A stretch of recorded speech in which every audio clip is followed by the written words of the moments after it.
Hey, everybody. Hi, everyone. Hi. How's it going, guys?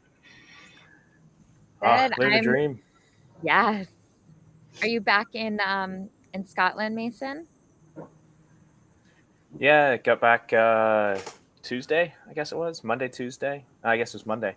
And then just taking it easy here in Edinburgh. And then got a couple conferences coming up, excited about, and then back up to Shetland. And then we're going to come How visit. did you enjoy it? Oh, yeah. Open visit all the time. Yes. Yeah. Okay, well, let's get started. Welcome to our community-led workshop today. We are honored to have Mason Doc Robbins here with us to teach us about how to launch and run a spaceport. Obviously something everyone needs to know. I have to say we are really excited what it's like to live and work on a spaceport year-round. So my name is Caroline, Director of Space Plus Astronaut Experiences, and I am co-hosting the session with Emily Higgins. Emily, can you introduce yourself and get us started? Yeah, thanks, Caroline. It's a pleasure to be here. Mason, thanks so much for taking the time to teach us a little bit today. I know your call sign is Doc, so we can definitely refer to you as Doc for the event. For those of you who may be new to Space Plus or haven't tuned into our workshops before, I'm Emily. I'm the director of Space Plus, and I have the honor of being the director of the first Web3 space program by Uplift Aerospace. And our mission is to increase access and diversity in space. And to do that, we're harnessing the incredible power of AR, VR, blockchains, and NFT to create a cultural bridge between Earth and space. And so we've got a multitude of projects between Space Plus and Uplift Aerospace that focus around building social, digital, and physical infrastructure for commerce and culture in space. And I have the privilege of introducing Mason Doc Robbins today. He leads education and innovation at Saxavord Spaceport in Shetland, in Scotland. And when he's not working and playing with space, Doc plays lacrosse internationally for Scotland, which is mind-blowing. He strives to ensure that space is for all and not just in our dreams. And he works hard to bring his two loves of sport and space together through developing the first sport in the cosmos. Another fun fact about Mason is he has had his call sign since he attended space camp in 2001. That's not just because of his PhD. And Mason sits on the very first Starborn Council, and we have the honor of working with him in that regard. So lots to say about you, but we will let you introduce yourself, Mason. Oh, hi everyone. So as you can tell, I don't have much of a Scottish accent, but get me around enough of my people here or a pint or two, and I might be able to get it out and wear a kilt if you ask nicely. So I'm originally grew up in Oklahoma and New Mexico. At 18, decided to travel the world and ended up in the UK about a decade and a half ago. And I've been up here in Scotland for a bit over a decade in and of itself. I've been with Saxavord now for almost a year.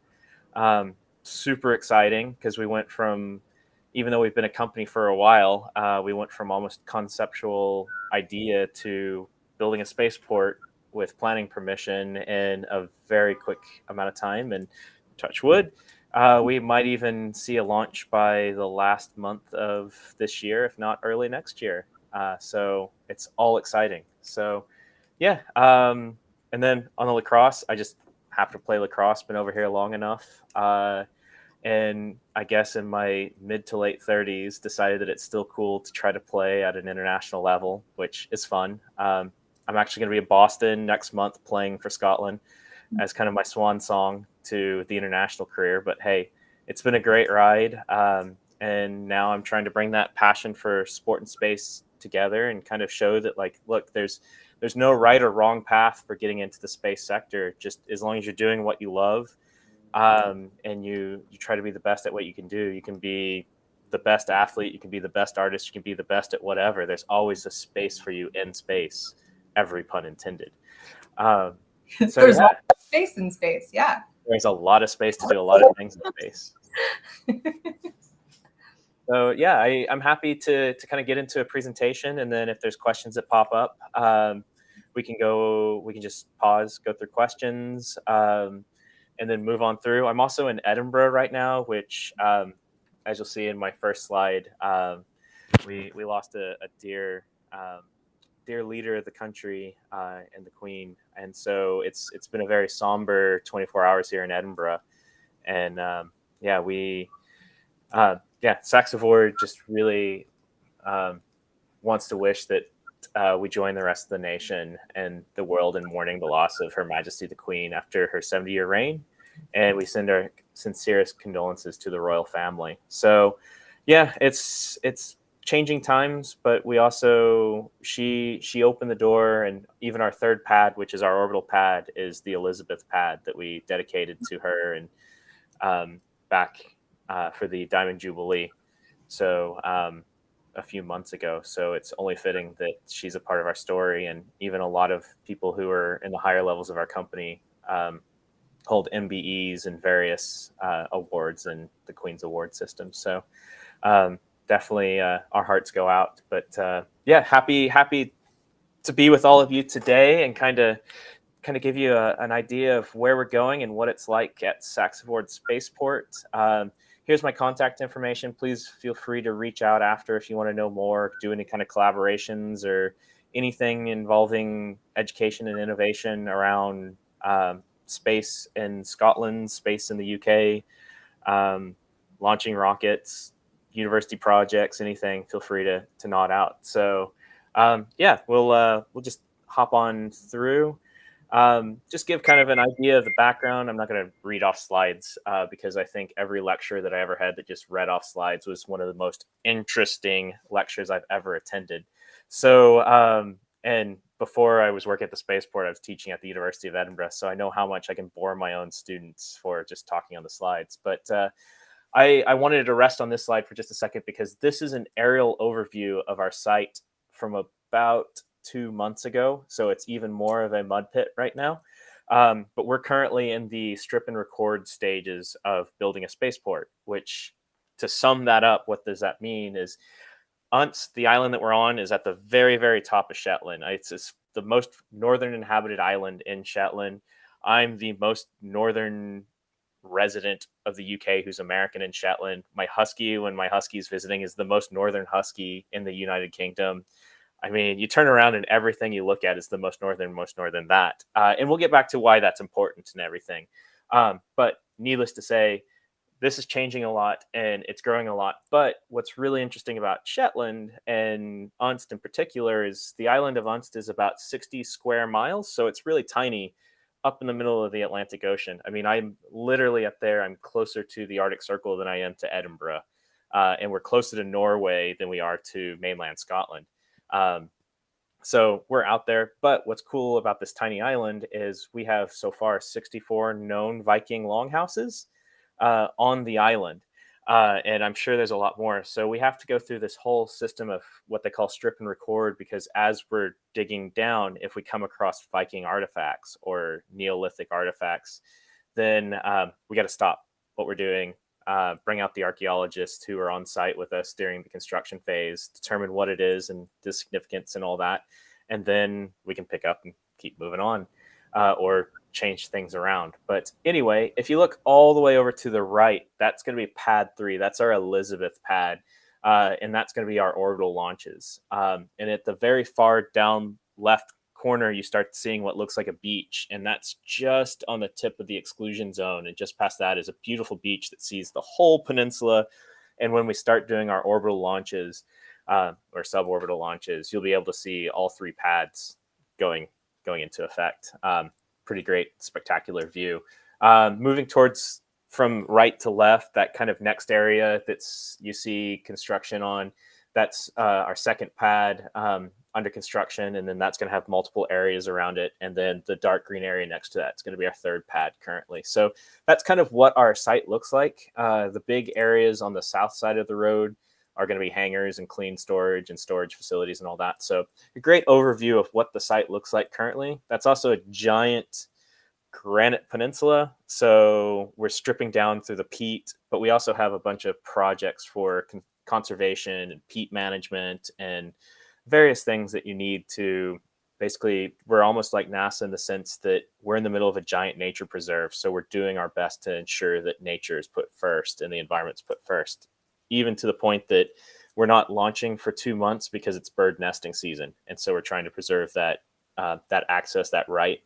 And then I'm happy to go into it a little bit more in detail a little bit later. But another cool feature is Scotland has what's kind of known as the right to roam.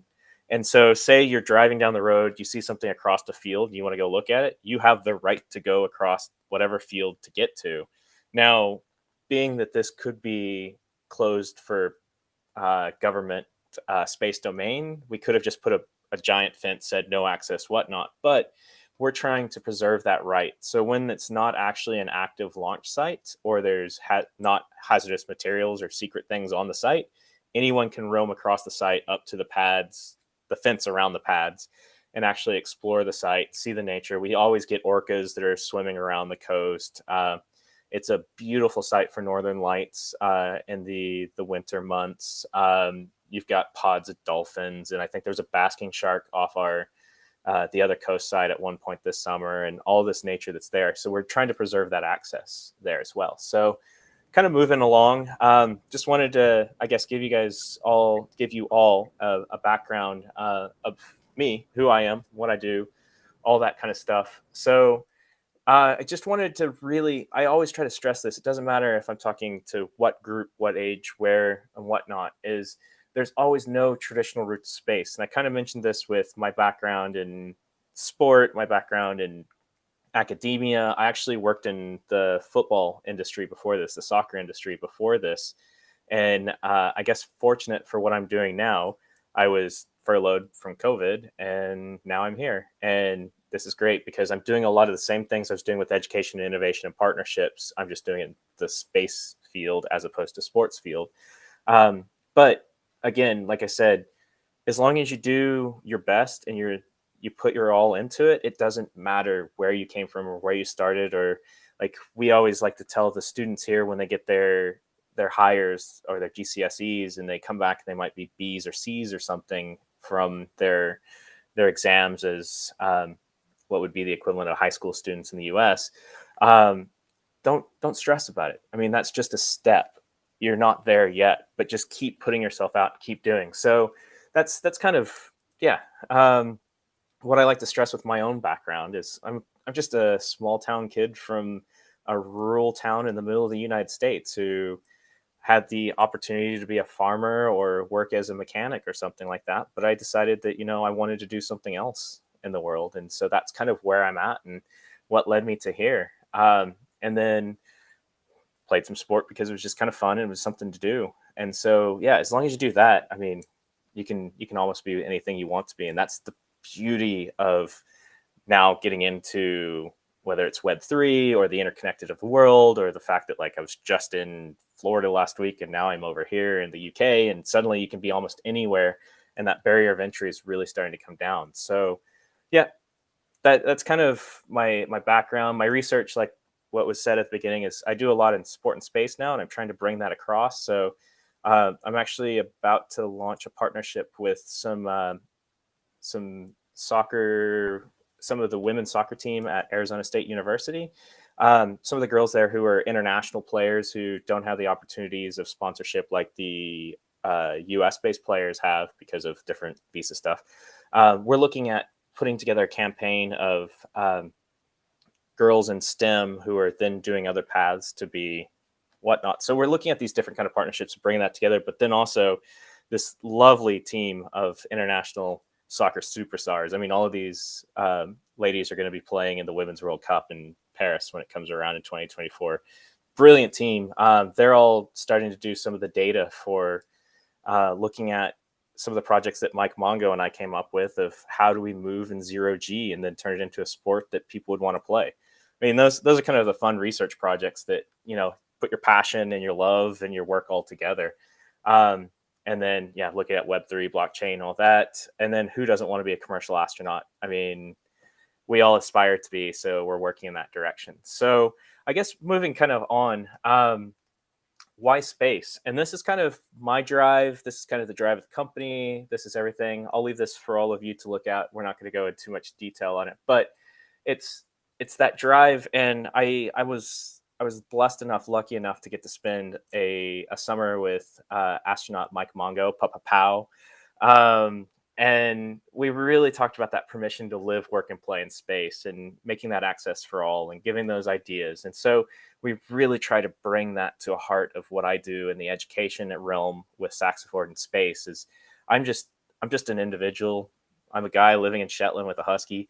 But if we can use that platform to then inspire the next generation, because I mean, I don't want to think that I'm too old to be a part of that yet, because what is too old? But in the same sense, is it's the 7, 8, 9-year-olds right now who are going to be the ones who are walking on Mars, which is super exciting. And if we can be that catalyst that helps them touch point all that way there, then I feel like that's success. Whether I actually get to set foot on a foreign body, to me, I think making sure that one of my students gets there is just blows my mind. That kind of standing on the shoulders of giants. I know that I've stood on the shoulders to get where I am, and I'm happy to be that. And we at Saxavord are happy to be that kind of platform as well. So yeah, so what? Space is for everyone. Let's imagine it. Space for tomorrow. But we also learned that partnerships and thinking outside the box are one of the key ways to get there. We can't do it alone. I mean, I guess the best example of that is maybe SpaceX trying to do it alone, but in the same sense as they've even had to learn that it's a collaborative effort and you're all working together. So that's kind of what we're all trying to do. And then of course, what does that mean? What does it mean thinking out of the box? What is everything? So that brings it into how does success for me look for being in space? And again, to take from Mike Mongo, Papa Pow, is you always have to do what you love, do it with whom you love, and help others. And if you hit all those three things, as Mike taught me, space is the limit, I guess. So yeah. So why Shetland then? Why are we in Shetland? This is what's really interesting that I found is it's all location, location, location. In 2017, the UK government did what they called the Sept report, and in the Sept report, they identified all the locations in the UK that would be brilliant for launching rockets. And just to put this in context, why they were interested in this is more satellites are made in Glasgow and in Scotland than anywhere else in the world outside of Southern California. They're all CanSats, nanosats. It's really funny because I mentioned that in another presentation to the National Space Center down in Leicester, and I picked up a cup of coffee, and I was like, they're all about the size of a cup of coffee, and there was like playing with it as a kid would do, and I poured the entire coffee over my lap, which is great. So when you're talking to like 5,000 kids around the UK, and you can't hear any reaction, but you can kind of see some video. It was great seeing a whole auditorium of kids laughing at me, and you couldn't hear it. So it was like being in the vacuum of space. But yeah, so Glasgow and Scotland have this building of the satellites, and then Edinburgh actually processes more data than almost anywhere else in the world outside of the United States for space data. But the UK never had this ability in the middle to put their own satellites up. So that's why you're starting to see all these spaceports that are starting to come online, whether it's Cornwall doing the horizontal launch with Virgin, you're seeing Sutherland going, you're seeing Prestwick coming online, you're seeing Spaceport 1, you're seeing all these different spaceports coming together because of the location and the need. But in the report, it identified that this little peninsula that now you see in a drawing up here was the best location in all of the UK to launch, and we just happened to be right next door at Saxavord RAF station. So it was kind of a perfect blending. So since 2017, the company's been growing, and they were moving towards getting permission to launch from the area, which now, again, touch wood with CAA licensing and build out, should hopefully be the last quarter of this year, or early first quarter next year. So yeah, location, location, location. The other great thing about us is literally there's nothing north of us all the way to the North Pole. And by the time you're getting to the North Pole, if you're aborting, you're already into space. So you don't have to do any dog legs. There's some locations that have to go around Orkney, go around Faro. You don't have to worry about mass populations of launching rockets. It's literally just a straight shot north. So when it comes to launching rockets, you want the more maneuvers you have to do, the less payload you can take, because the more fuel you need.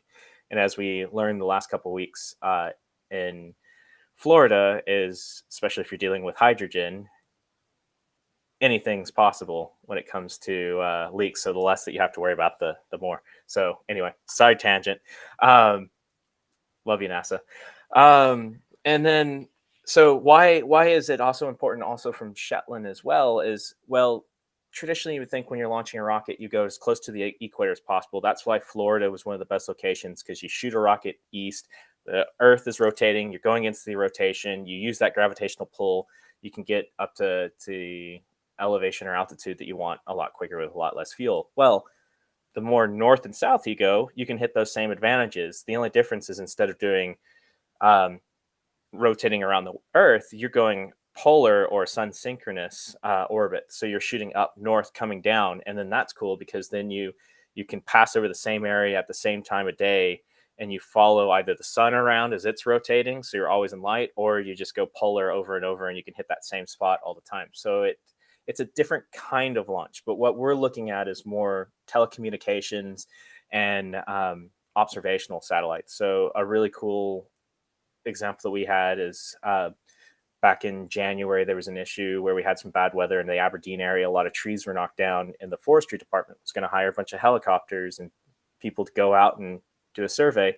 Well, we were just able to pull up an image and do that same survey for them instantaneously. And it just saved manpower and time and everything. So yeah, that's why that's kind of important in what we kind of do. The other thing is there's opportunities for Africa and Australia. I'll get to that in a little bit. and then just that industry opportunity, which is looking at the local and the global. What I like to do with the education side here is I like to try it out in Shetland first as kind of our testing area and make sure an idea works, and then I start rolling it out internationally. And it's cool because Shetland's so, even though it's so small, it's so isolated that it's really diverse too. And so with that, I said I wasn't going to read off the slide. With that, we like to consider ourselves more than a Heathrow or a launch facility, even though we're not actually launching or building the rockets. We're providing the facilities for launch operators to launch rockets to space. But that brings its own opportunity. And then again, competitors. I talked about the other spaceports. To me and to us, I don't see other spaceports in the UK as competition because there's more than enough opportunity and everyone has their own kind of unique things that they're doing. It's more looking like, oh, what is like the spaceport that they're building in Norway look like for competition to us, or other opportunities. But honestly, across the board, there's so many of these fascinating rocket programs, satellite programs, that the world needs a lot of this opportunity. I mean, talking to Bill Nelson last week when someone asked about, hey, when you're doing Artemis, what does it mean if you have like SpaceX and Virgin Galactic and Blue Origin going on? Isn't that competition? What's going on? And he said, look, we wouldn't be going to the moon and Mars if it wasn't for these smaller companies that are making lower Earth orbit so much more accessible. And so that's how I look at it. That's how we look at it with the spaceport, is we're providing solutions that meet a certain kind of operator, but there's so many different operators coming out there and so many different people that, to me, it's not about the competition, but it's about how can we make each other better to reach that next level. So just to talk a little bit about the orbits, since we were talking, this shows you kind of a map of the kind of satellites. If you haven't seen a CanSat before, they're pretty standard sizes. I have a 3D printed one on my desk in my office that I put my coffee cup on because, who doesn't? And then these are kind of the orbits that we're talking about. And then this is the launch trajectory, if you will, kind of showing the split between Norway and Iceland, and kind of where the different points would be coming off. And it's cool because we're already working with all local companies for the construction, with the recovery and all that kind of stuff. So we're really keeping it pretty Shetland based. And then in the next slide is just kind of showing you a quick overview of the ground station network. So I say we're launching rockets. The other half of our business is ground station network and looking at data coming down from space. So we're building out a global network of ground stations, and as a company, we've been challenged by the government to be net zero.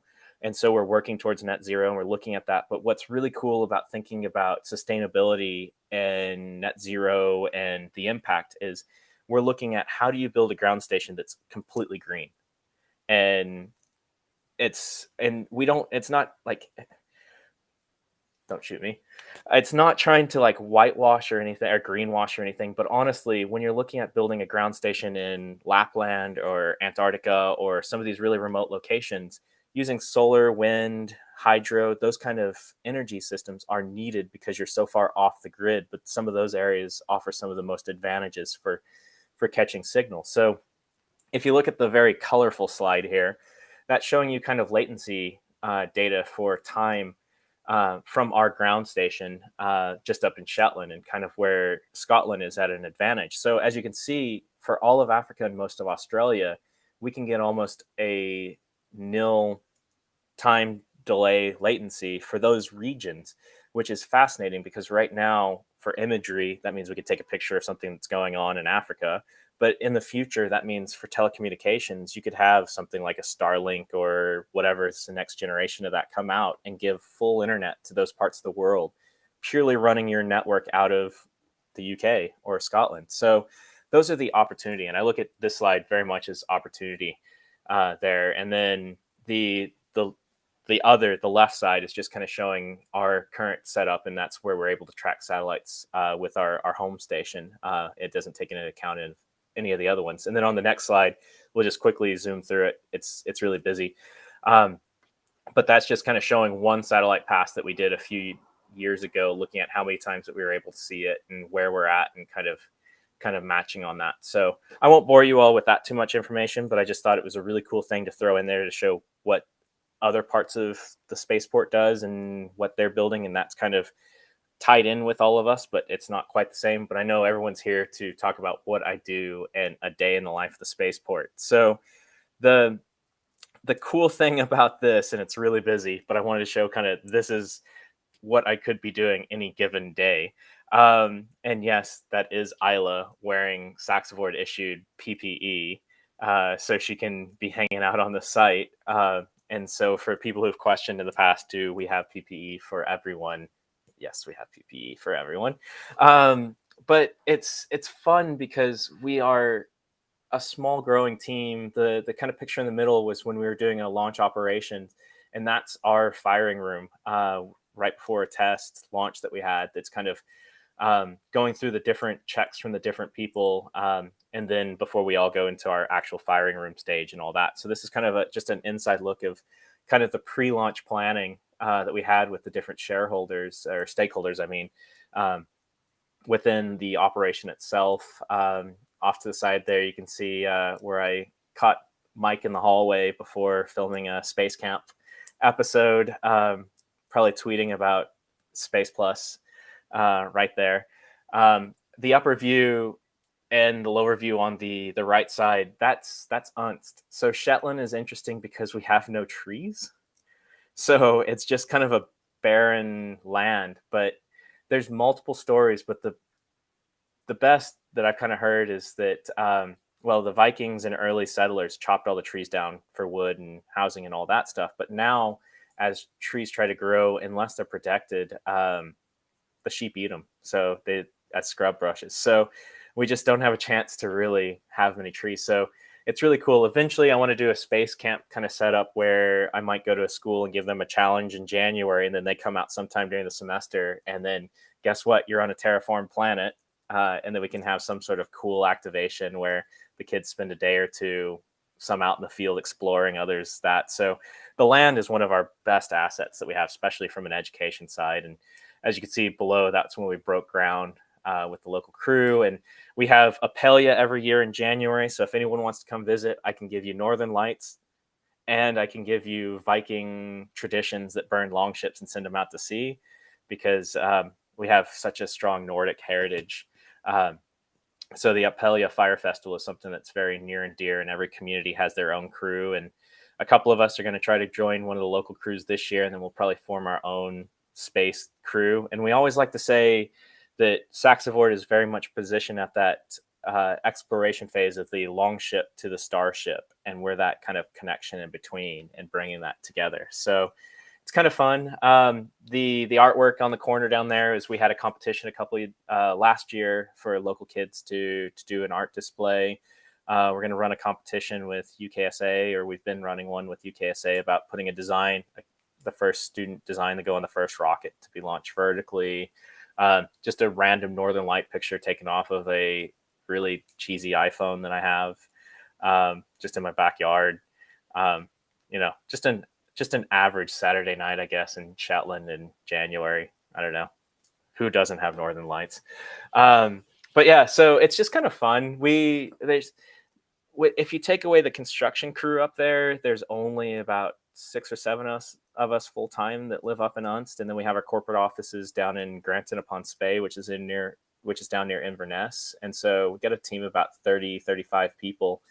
But we're growing. We're going to be well over 100 within a year's time. And so plenty of opportunity to come live, work, and play in space. But we're just kind of a tight-knit community. We live on an old RAF military base. So I'm in an old officer's accommodation, which is kind of fun, a little different.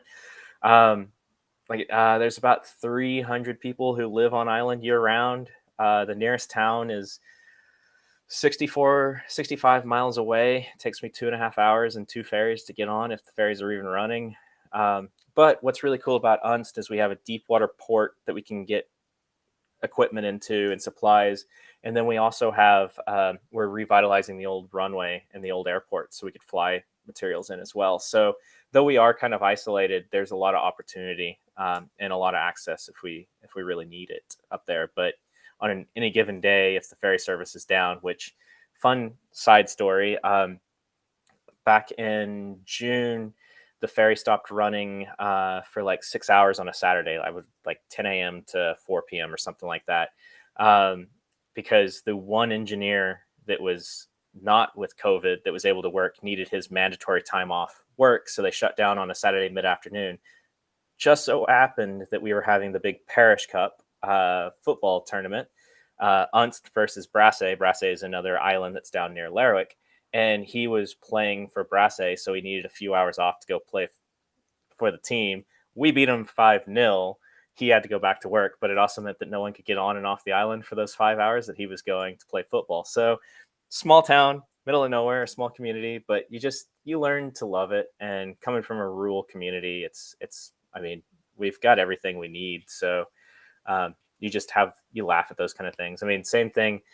If you told me a year ago when I was lecturing in a classroom that I would be wearing PPE, steel toe boots, and a hard hat to go to work in space, I would have laughed at you. And now, any given day, I'm out with mud up to my knees, rewilding a ground station network or something like that. So you have these different things going on. You're flexible.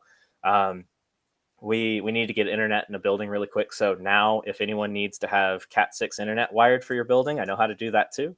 And so, jack of all trades, master of none, I guess. But yeah, this is what new space is all about, and this is the meat and potatoes of kind of what day in the life of a spaceport is.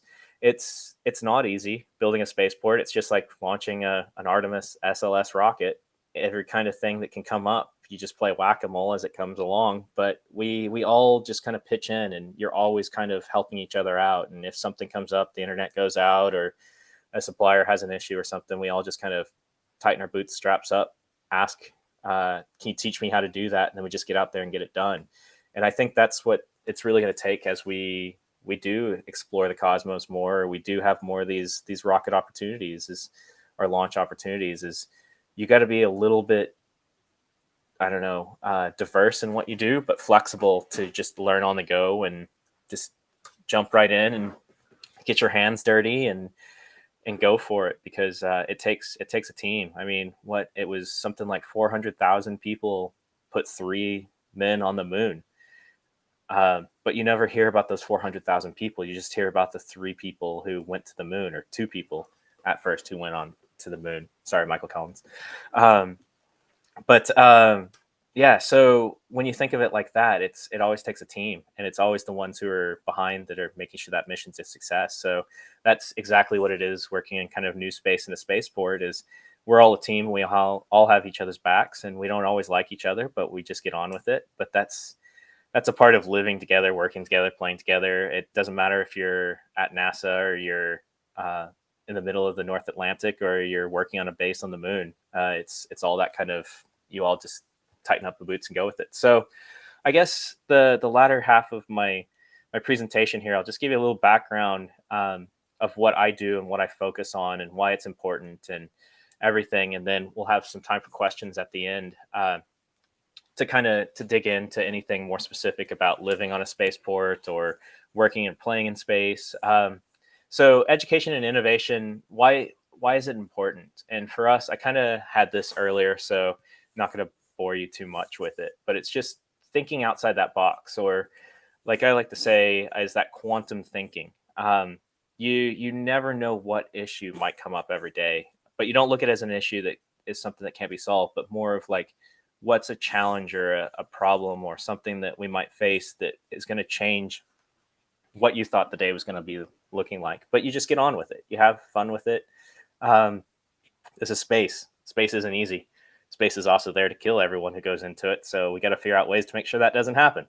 But we want to make it as safe as possible. We want to make it as accessible as possible. And like I said earlier, partnership with the community and partnership with others is key to that success. So just to show kind of what we're doing, a little bit different than other spaceports and other organizations possibly, is we've deep dived and put together a partnership with local academia, but also the local government and the local council. We're 100% private. We're a private spaceport. That provides its opportunities, that provides its challenges. I love my compatriots and partners down at Cornwall, but they're they all work for the council, so they have their challenges of getting council and government approval to do anything. For me, it's we have our directors, we have our board, we go through that for work. And so on the next slide, that kind of shows you an overview of the working group that we have within the Shetland Island Council, how space fits in that. And this is something that we came up with and helped drive. But it's very much community-led, community organized. We just feed into it, we work with it. But it's another way that, and I'm more than happy to discuss with anyone offline if you want to see or talk more about these partnerships, or when we get to my next slide, I have a life cycle of education that I came up with that we're starting to roll out. It'll be officially launched next week. But it's about building that interconnected. So when I talk to schools or go out to schools, I go through like DYW, which is an organization that's basically like building youth or building workforce opportunities, or Skills Scotland, or those kind of things. And by going through those partnerships, it keeps the local community and the local government in the loop of what you're doing, but it also helps with that access. Excuse me. Oh, sorry. I'm also coming through like, I think COVID or something. So I'm definitely paracetamoled up right now. So apologies, but it's so exciting to talk to you all, and I could talk for hours about all this. But yeah, so this is just kind of an overview of how we look at education and employment putting together. So for us, it's equally as important as getting a early education student engaged with this. It's also looking at, well, Shetland was built on oil since the 70s. That's an industry that we're drifting away from. How do we upskill and reskill the talent that's already there and provide those opportunities and everything in between? And how do you bring that all together? Very much, I mean, we're a rural community and we all work together. So on the next bit, and again, I'm happy to talk about this, especially after Wednesday, is kind of looking at how we look at education and put it together. I know, I apologize, it's really small. But it's looking at how we have those phases. And something that we noticed, especially in the curriculum for excellence in Scotland, was that you might have a little bit of space when you're in nursery or early preschool or something. You might touch it again, you might touch it again. And then you get to deciding, am I going to college? Am I going to university? Where am I going? Do I want to be an engineer? What do I want to do? But you had so few little touch points that you might not have thought, hey, this is tangible, this is possible. Well, I'm not trying to come as an expert by any means, but I want to be, and Saxavord's really working to be, as a place for people to come for resources and connect. So what I tried to develop here is how we could support the Scottish curriculum for excellence that then is going to be rolled out, hopefully, or touch points with some of our partners greater in the UK and can be exported wherever, is looking at how you can put space into curriculum and help students have those access and those step points as they go through. So it just builds and it has a crescendo effect of working together as you go through your education process, that eventually, if you want to live, work, and play in space and you're 7 years old, here's a way that we could help support that, or help a school get that out there, or help with touch points and different things. So yeah, it was a work in progress, but it's cool because we're already seeing some. I launched this soft with some events earlier this year, and I already had a 15-year-old girl from a small school come to me and say, "Hey, you did a mock interview for me. I want to get a PhD in astrophysics. Can you help me?" We don't do astrophysics, but the cool thing is using our ecosystem. I've been trying to give this individual student some access and some opportunity to where, if we need some help, she just turned 16. So if she wants to do a summer placement, we offered some help with like the astronaut job camp we did this summer, where we've got some side projects that she can help on as she's going through her final 2 years of high school. And then we've already plugged her in with some of our connections with universities. And these are so she could start looking at those university programs. And if she wants to be an astrophysicist, we will open as many doors and let her walk through as she wants, but she still has to walk through them. But we're working on that. So that's just kind of an example of where this life cycle fits. And what we're trying to do is, it's not about changing the world, but it's about showing the world or education, here's some possibilities that you could do, and we have an ecosystem that we're happy to share.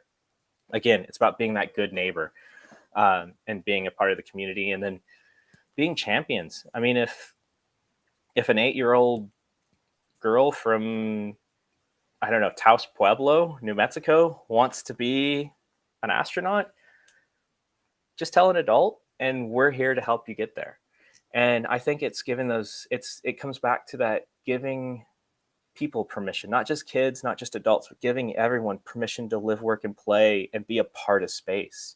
Because, I mean, even at my age, okay, I'm 9 years old, I want to be an astronaut, and everyone around me is like, all right, cool, you could be an astronaut. There's so few people do it, but actually trying to keep touch points and keep space in the conversation that kids and adults and people really understand that they can do that and it is possible. So yeah, I guess to kind of bring it back home, we're not just a launch site, though we do a lot of launches, but we're looking at creating that space center that kind of takes advantage of how unique we are, whether that's from launches, that's tracking, that's working with awareness, that's data.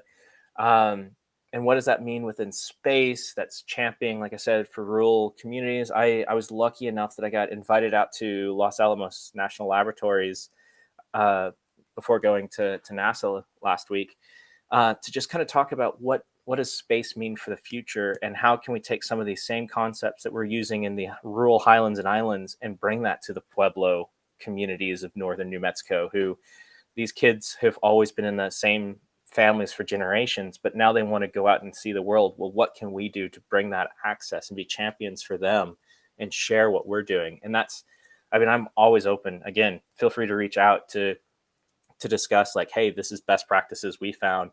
How can we help you provide that access for anyone? We don't want there to be a barrier of entry, I guess is what we're trying to say, to space.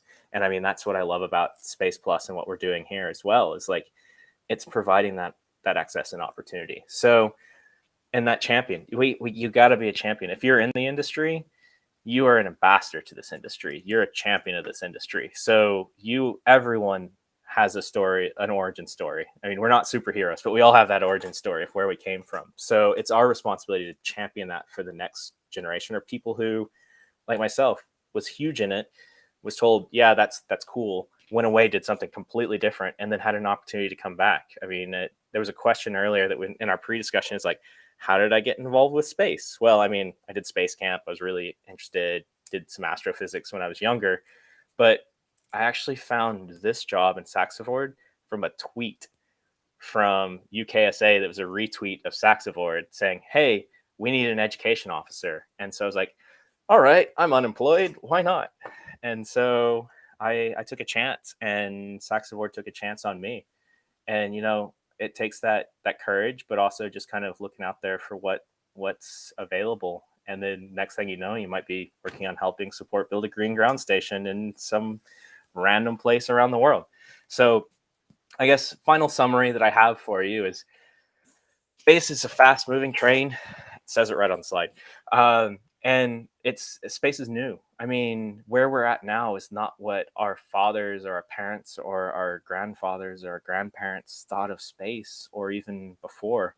I mean, I've been watching a series while I've been traveling that takes place in the 1930s, 40s, and 50s, and just looking at how they look at space then, even in a TV series, to how we are now, it blows my mind. And I'm sure all of us are just, this dynamic industry is taking off. But it takes all of us, it takes everything. I mean, the cool thing is I like to champion STEAM, and I know that's a very divisive idea still in some groups. There's some people who are very much, no, you got to keep arts out of it, because if you include arts, then it's everything. And then what was the point in doing STEM? And then you have others who like, no, STEAM, like Dr. Z was talking about how he had some huge challenges that he was working on at NASA. And he had a student come up to him who was I believe is a violin player, who said, look, I'll take whatever data set you want to give me, and I'll find something you've never found in it before. So Dr. Z was talking about, all right, he took a piece of work that he's been working on for 20 years. So he should know everything inside and out of that. Gave it to the student. And about a month later, the student came back and showed something completely different. But that's because he approached it from a music mathematical standpoint or a music standpoint, as opposed to a very hard sciences standpoint. Needless to say, that student suddenly became a PhD student of Dr. Z. So, but what I'm getting at is arts and culture and all that. As we go to the moon, you need people who design spacesuits or spacewear that you wear. We're actually going to bring in artists in residence. If you follow us on Facebook, Saxavord Facebook, we have a music series every Sunday with some very accomplished local artists. Music, arts, culture is very much a part of space, and it's always going to be a part of space, and it's going to be important. So you could be the best ballerina in the world and you love space. Look, there's something for you. Do it. Have fun with it. But again, last thing I'll leave you with, and then I'm happy to take questions, is it's going to take a team effort. Like I said, it took 400,000 to put 3 people up around the moon, 2 on the moon. It's going to take a team effort. So again, thank you to the Space Plus family for inviting me to kind of share my story and put it out there. I'm always available for chats. And I hope I didn't bore you in the last almost hour of talking about living and working in space. Also, next time I'm in the US, I do have a kilt and I am happy to wear it. And so, yeah, I am more than happy to wear a kilt in space too, but we'll just have to think of the logistics on that. Yes. Yeah. Maybe some like compression shorts combo. Yeah. In all fairness, I wear compression shorts when I do marathons in it. So there you go. Man, no, that was a blast, Mason. It was so nice to just, I mean, we've spoken with you a lot through council events and our chats over the last month or so. And I was on the edge of my seat for all of that. You are checking so many of my boxes, but from like archaeology to biological conservation, like that's where my background is actually in both of those. And so I guess I'm moving to Saxavord. hey. Like, I don't know what my other options are. Our sustainability officer, she's in her mid-20s, graduated from Oxford last year, and she's now the eCal of works for the whole project. And it's great because you need it. I mean, it's crazy. You go out, she points out every rock that's ever been made. Somehow is in Shetland, and she knows them all, and I'm blown away. So I think it's so fascinating that you guys are a private spaceport, but you've taken such a holistic approach to business, from education to collaboration to like local cultural integration. And I'm curious about, it's kind of an ineffable quality, I guess, but the sentiment of the locals. I know you guys have done the space camp. It sounds like it's an area of the world with a massive and deep, rich history and exploration. And so I'm curious if people are just insanely excited to have you guys there, if you're facing a little bit more of like a slow educational on-ramp. Can you talk about that a little bit more in our lab? Yeah, I honestly, I think it's a cautious optimism. Shetlanders are very much a community, and living in the community. And it's taken me a good year of building my links into the community, and I probably will never fully be integrated. But the cool thing is they also see the opportunity here for their future. And the local future, because the oil industry is fading out. And then where we are was an old RAF base that had basically doubled the size or doubled the population of the island, that was closed in 2006, and it just killed the economy. So there's a hope that what this is bringing in is bringing that opportunity. And I think it's that fragile optimism that helps drive, at least for me, making sure that I am that good neighbor and I'm good community representative. I mean, there was one night I went to the local gym and I was coming home and I noticed that the community center lights were on. And at that time it was still kind of COVID and people really didn't meet. So I decided to pop my head in, and it was the local knitting group.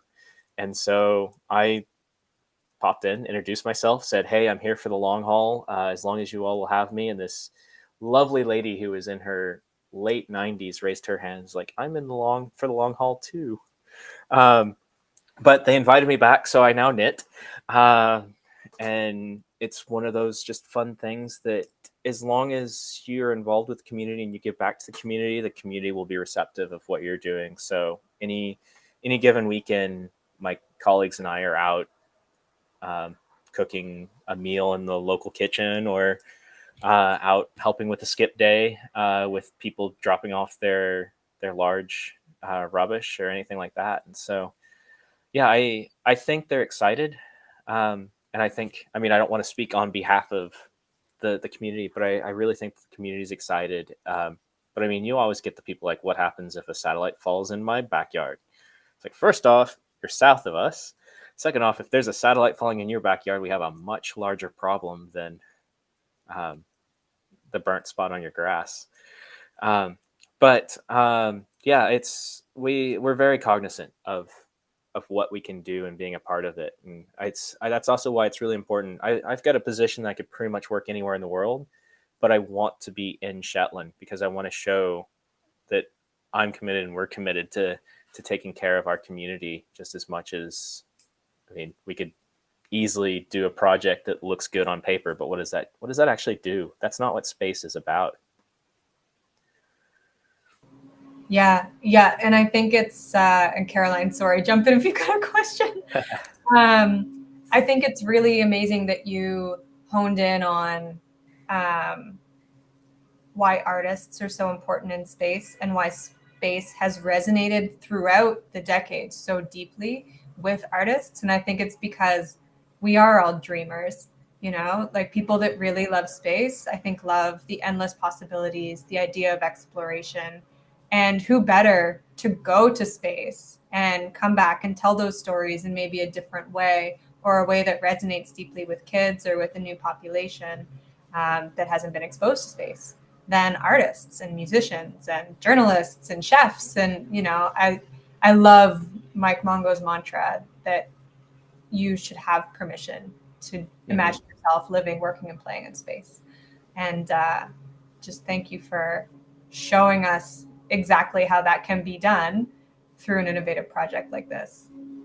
Oh yeah, we're excited, and it's always, ever since our space camp, we've gotten letters from kids just saying thanks for opening my eyes, or thanks for being a part of it. And it's like, that's what makes it worthwhile.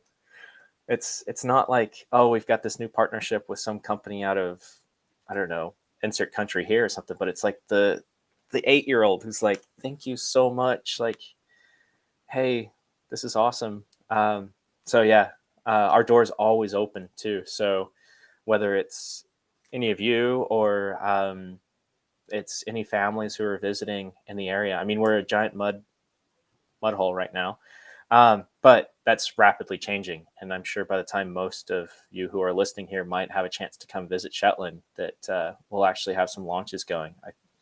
It'd be great to, I mean, it's an open door policy for anyone to come work and play and have fun in space. Yeah. And I mean, we've chatted about this a little bit before, but I think it'd be so fun to do an activation or something, an educational activation with our community and you guys. We'll have to find some smaller PPE for my dog. She'll for sure be coming, but you won't even notice her. She's tiny. Oh yeah.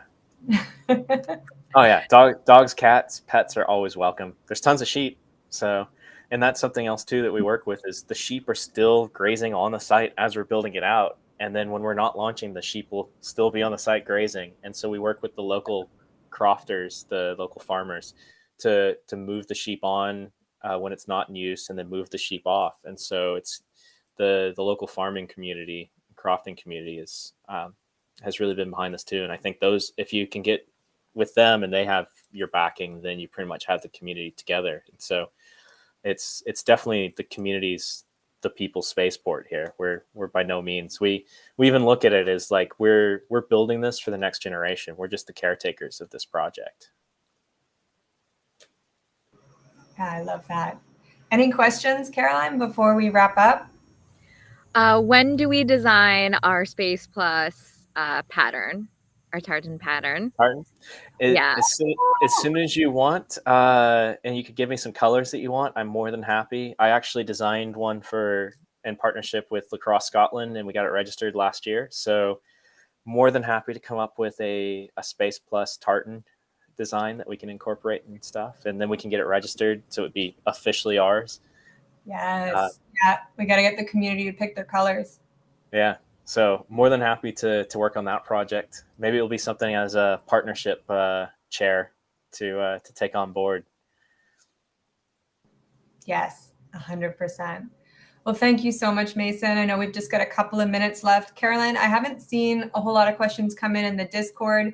Honestly, Mason, you did such a nice job of holistically telling this story that I feel like I just had a wonderful hour sitting down to a podcast or something. That was amazing. No, it was all my pleasure, and I'm happy to, if there's anyone in the community that wants to discuss it more or wants the presentation, happy to send a version of that to anyone who reaches out to me. So, we're here as a resource. So happy to be a part of the greater community, and hopefully we leave the earth better than we found it. Absolutely. And this is recorded, so we will be sharing it out on all of our platforms for anybody that wasn't able to tune in. We know it is lunchtime here in North America, but Doc is over in the UK, and so we wanted to make sure it wasn't in the middle of the night for you. I tip my hat because I love the Fever Dream Friends guys, but they always meet at like 1 a.m. for me. Yes. So. Yeah. Just not a thing. Yeah. Way too late. All right, Mason, thank you so much. We will see you in the Moonport and on Discord and hopefully in Shetland very, very soon. Sounds great. All right. Enjoy, everyone. Thanks again.